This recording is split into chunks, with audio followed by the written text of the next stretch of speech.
Guys मेरे मन में क्वेश्चन आया कि यार क्या हम इंडिया में पूरा एक फोन बना सकते हैं, इंक्लूडिंग प्रोसेसर, मदरबोर्ड, एवरीथिंग जो भी फोन में लगता है। और जब मैंने बिल्कुल बेसिक लेवल पे सोचना स्टार्ट करा तो मैंने रियलाइज किया कि यार अगर मैं एक छोटी सी चीज की भी बात करूं, एक रैम की, या फिर अगर मैं एक बहुत इंपॉर्टेंट एस्पेक्ट की बात करूं जो कि प्रोसेसर होता है, या फिर डिस्प्ले, सॉफ्टवेयर, ये जितने भी मैंने आप लोग को फोन के डिपार्टमेंट बताए ना, इन सारे डिपार्टमेंट्स में इंडियन कंपनीज की बहुत कम इन्वॉल्वमेंट है यार। और आज के टाइम की बात करें तो जितनी भी मार्केट में फोन अवेलेबल है मोस्टली जो है चाइनीज है। इनफैक्ट उन फोन में सॉफ्टवेयर की बात की जाए तो वो दोनों ऑप्शन जो हम सबसे ज्यादा यूज करते हैं, iOS या फिर एंड्रॉइड, वो अमेरिकन है। और जैसे जैसे मैं और रिसर्च करता गया मुझे पता लगा यार इस वर्ल्ड में सबसे इंपॉर्टेंट कंपोनेंट जो है प्रोसेसर है। और प्रोसेसर के लिए आज के टाइम पे सबसे इंपॉर्टेंट कंपनी TSMC चल रही है। And guess what, TSMC Taiwan का है। आप सिनेरियो समझ रहे हो, इंडिया इस टाइम पे 4th लार्जेस्ट इकोनॉमी है। स्टिल इस टेक वर्ल्ड की रेस में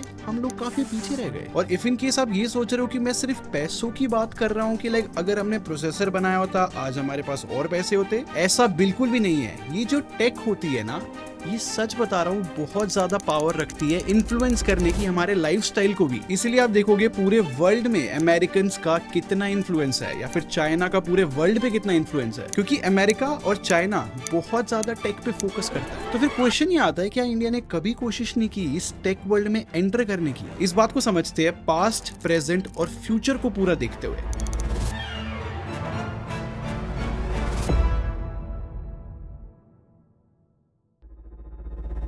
1947 से स्टार्ट करते हैं जब हमें इंडिपेंडेंस मिली, क्योंकि उससे पहले तो ब्रिटिश रूल था और ब्रिटिशर्स ने लिटरली हमारी सारी इंडस्ट्री को पूरा डिस्ट्रॉय कर दिया था। और गाइस रियलिटी सिंपल है, जब इंडिपेंडेंस हमें मिली तो ऑब्वियसली सेमीकंडक्टर मींस प्रोसेसर बनाना हमारा फर्स्ट प्रायोरिटी थी नहीं, क्योंकि इंडिया बहुत सारे क्राइसिस से सफर कर रहा था और हमारा मेन गोल था हमारी पॉपुलेशन को गरीबी से बाहर निकालना। बट कुछ टाइम बाद 1960s के अराउंड एक अमेरिकन कंपनी एंटर करती है इंडिया में, फेयरचाइल्ड सेमीकंडक्टर का नाम था। और ये बहुत बड़ी बात थी क्योंकि ये जो कंपनी है अपनी पहली यूनिट एशिया की इंडिया में खोलना चाहती थी। बट उस टाइम पे ना हमारी पॉलिसीज इतनी डिफिकल्ट थी किसी भी फॉरेन कंपनी के लिए कि अगर वो एंटर करते इंडिया में इतने सारे लीगल इश्यूज उनको फेस करने पड़े कि कभी भी इस कंपनी ने यूनिट सेटअप ही नहीं करी इंडिया में। इनफैक्ट गवर्नमेंट से कोई एक्टिव सपोर्ट भी नहीं मिला इस कंपनी को। फिर बाद में ये जो फेयरचाइल्ड सेमीकंडक्टर है ना, गेस व्हाट कहां पर जाके इसकी यूनिट सेटल हुई? हांगकांग में, और उसके बाद मलेशिया में। और रीजन कि मैं फेयरचाइल्ड सेमीकंडक्टर के बारे में इतनी बात कर रहा हूँ, इसके पीछे सबसे बड़ा रीजन ये है कि इस कंपनी की जो 2 फाउंडर थे ना, बाद में उन्होंने एक कंपनी छोड़ के, पता है कौन सी कंपनी खोली थी? इंटेल, जो आज के टाइम पे हाईली पॉपुलर कंपनी है। और अगर सच में 1960s में ये कंपनी हमारे यहाँ पे सेटअप हो जाती तो इंडिया को बहुत बेनिफिट हो सकता था, क्योंकि इंडिया को सेमीकंडक्टर से रिलेटेड बहुत सारी नॉलेज गेन करने का बेनिफिट मिलता ही मिलता। और जैसे कि मैंने बताया कि कोई भी कंपनी अगर आने का ट्राई भी करती थी तो हमारी गवर्नमेंट उसको एक्टिव सपोर्ट नहीं देती थी, बहुत लीजी रहती थी कोई भी फाइल को पास करने में, बेसिक लैंग्वेज में बोला जाए तो। और इस बात का बेस्ट एग्जांपल पता है क्या है? जब इंडिया ने रियलाइज किया कि भाई हमें भी सेमीकंडक्टर्स पे काम करना चाहिए, वो बहुत इंपॉर्टेंट पार्ट है वर्ल्ड में एग्जिस्ट करने के लिए, तो 1972 में इंडियन गवर्नमेंट ने डिसाइड किया कि हम भी एक कंपनी खोलेंगे जिसका नाम SCL था, जिसकी फुल फॉर्म है semiconductor complex limited. And guess what, उस टाइम गवर्नमेंट ने 12 साल और लगा दिए इस कंपनी को सेटअप करने में, और आखिरी में 12 साल बाद मोहाली में ये कंपनी सेटअप हुई। और अच्छी बात ये है कि 1980s के अराउंड ना गवर्नमेंट लिबरल थोड़ी हो गई थी टेक वर्ल्ड को लेके, क्योंकि जो SCL कंपनी हमने ओपन की थी उसकी टाई-अप्स होने लगे थे हिताची और रॉकवेल जैसी बहुत अच्छी कंपनीज के साथ। और यही बेस्ट पार्ट है, क्योंकि SCL को जो है फॉरेन क्लाइंट्स मिलने लगे थे, बहुत अच्छा टैलेंट मिलने लगा था, इनफैक्ट गवर्नमेंट का सपोर्ट तक मिल रहा था। और सबसे स्पेशल और खास बात पता है क्या है? लेट 1980s तक ना ये SCL कंपनी इतनी एडवांस हो गई थी कि 800 nm तक की चिप बना पा रही थी। बेसिकली हमारी SCL कंपनी जो है ग्लोबल लीडर से जस्ट 2 साल पीछे थी सिर्फ, और SCL में सब कुछ अच्छा चल रहा था।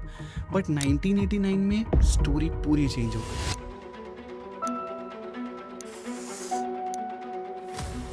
क्योंकि 1989 में खबर आती है कि जो मोहाली में SCL का पूरा प्लांट है उसमें आग लग गई है। और इतनी बड़ी आग लगी कैसे, ये आज तक मिस्ट्री है गाइस।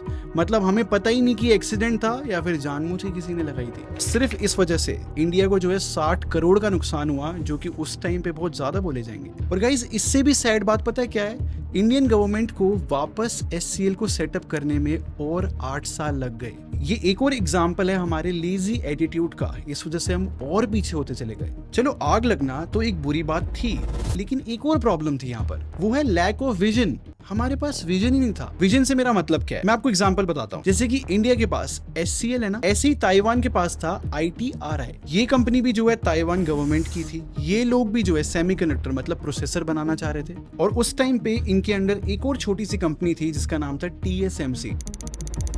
उस टाइम पे शायद ही कोई इस कंपनी को जानता था। और गाइस पता है क्या, 1991 के अराउंड जब ग्लोबलाइजेशन स्टार्ट हुई थी और हम लोग जो है SCL को रीबिल्ड करने में जस्ट लगे हुए थे, इसी टाइम पे जो ताइवान का ITRI है उसका फोकस एकदम अलग था। ताइवान ने फोकस किया कि ऐसी और कंपनीज को हम सपोर्ट करेंगे जो ऐसे टेक्नोलॉजी पे ध्यान दे रही है, और इंडियन गवर्नमेंट का फोकस था कि जो SCL हम रीबिल्ड कर रहे हैं वो किसी प्राइवेट ऑर्गेनाइजेशन को बेच देते हैं। और जैसे जैसे टाइम और बीत रहा था ना गाइस, तो ग्लोबल कंपनीज और भी ज्यादा इंडिया में आ रही थी, और स्टिल इंडिया जो है SCL को लाइक धीरे धीरे रीबिल्ड कर रहा था। और ऐसे धीरे धीरे काम करने की वजह से उस टाइम तो रियलाइज नहीं हुआ किसी को भी कि कितना बड़ा लॉस हो रहा है हमें, बट आज के टाइम पे देखा जाए तो ये बहुत बड़ा लॉस माना जाएगा। क्योंकि फिर से ताइवान का एग्जांपल लूं तो जो TSMC है ताइवान का, वो आज के टाइम पे 3nm की चिप बना रही है, सुपर एडवांस, सुपर एफिशिएंट, जबकि इंडिया का SCL जो है आज के टाइम पे 180nm की चिप बना रही है। देखो ये जो nm वाला मैं नंबर बता रहा हूँ ना, जितना कम हो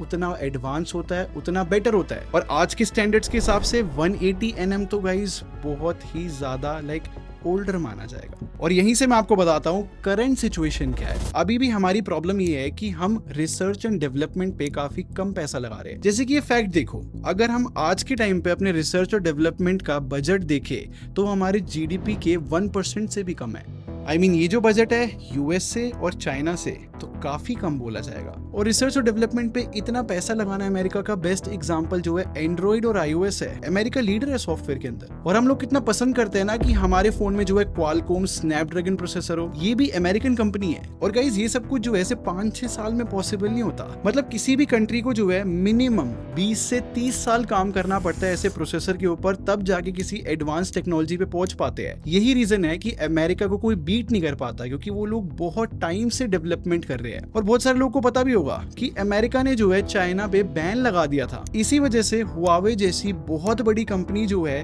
बहुत सारे अमेरिकन सर्विसेज को यूज ही नहीं कर पा रहा था, इंक्लूडिंग एंड्रॉइड। इस वजह से ग्लोबली जो है वो कंपनी डाउन होती चली गई। और जब चाइना पे बैन लगा, चाइना को ये चीज अच्छी नहीं लगी थी, और इसी वजह से हुआवे के ऊपर उन्होंने इतना ज्यादा पैसा लगाया रिसर्च और डेवलपमेंट के ऊपर। इसी वजह से हुआवे जो है इतनी जल्दी जो है खुद के प्रोसेसर भी बना पा रहा है। लाइक 7nm के प्रोसेसर आ रहे हैं भाई उनके। और हुआवे सिर्फ प्रोसेसर तक नहीं रुका हुआ, बहुत सारी चीजों पे काम कर रहा है, लाइक बहुत अलग अलग सॉफ्टवेयर पे भी काम करता है। और आज के टाइम पे इंडिया की बात करी जाए ना, तो हमारे पास इतना पैसा नहीं है कि हम रिसर्च और डेवलपमेंट पे पूरा पैसा लगा सके। और इफ इन केस पैसा आ भी जाता है और हम लगाते भी है रिसर्च और डेवलपमेंट पे पैसा, तो हमें अगले और 10 साल वेट करना पड़ेगा, तब जाके शायद हमारे पास एक नॉर्मल सी टेक्नोलॉजी हाथ में आएगी। इसीलिए आज के टाइम पे आप एक कल्चर देखोगे, कोई भी इंडियन ब्रांड अगर यहाँ पर खुलता है तो वो चाइना से चीज इंपोर्ट करता है, खुद का एक ब्रांड लोगो लगाता है और इंडिया में सेल करता है मेड इन इंडिया बोल के। और ये जो make in India, made in India term भी है ना, ये भी थोड़ी कॉम्प्लिकेटेड है। देखो मेड इन इंडिया पता है क्यों फेमस है? क्योंकि हमारे यहाँ पे बहुत सारे लोग हैं, पॉपुलेशन हमारी बहुत ज्यादा है, और इसी वजह से हमारे यहाँ पे जो लेबर है उसकी कॉस्ट बहुत सस्ती पड़ती है। और इसी वजह से हम एक मैन्युफैक्चरिंग हब बन के रह गए हैं पूरे वर्ल्ड के लिए। और ये बुरी बात नहीं है, इसकी ब्राइट साइड भी है। अगर हम बड़े बड़े ब्रांड्स को देखें, जैसे कि Samsung, Apple, Xiaomi, Oppo, Vivo, ये सारे ब्रांड्स जो है इंडिया में ही अपने प्रोडक्ट्स को असेंबल करते हैं। बट यहाँ पर ध्यान देने वाली चीज ये है कि असेंबल वर्ड बहुत इंपॉर्टेंट है। इसका मतलब है कि जितने भी फोन में पार्ट्स लगते हैं ना, वो अलग अलग कंट्रीज से आते हैं और इंडिया में हमारी लेबर्स उनको असेंबल कर देती है फोन के अंदर। इसका फायदा ये है कि इंडिया की इकोनॉमी बढ़ती है, यहाँ पर बहुत सारी इंप्लॉयमेंट जनरेट होती है। इनफैक्ट जितने भी इंप्लॉयज काम करते हैं उनकी नॉलेज भी बढ़ती है। बट प्रॉब्लम ये है इस कल्चर के अंदर कि हमें ना इनोवेट नहीं कर पाते, हम सिर्फ असेंबल करते रह जाते हैं। और इन सब चीजों में एक और इम्पोर्टेंट एस्पेक्ट है हमारी पॉपुलेशन। आपको पता है इंडिया में हर साल 15 लाख नए इंजीनियर्स ग्रेजुएट होते हैं। और इंटरनेट पे हमेशा एक पोस्ट भी आती है ना कि जितने भी CEO है बहुत बड़ी बड़ी कंपनीज के वर्ल्ड के, वो सारे इंडियंस है। इसका मतलब समझ रहे हो, इंडिया में जितने भी अच्छे इंजीनियर्स है वो बाहर सेटल हो जाते हैं, और इसको बोलते हैं ब्रेन ड्रेन। और बाहर क्यों सेटल होते हैं लोग, उसके पीछे बहुत सिंपल रीजंस है।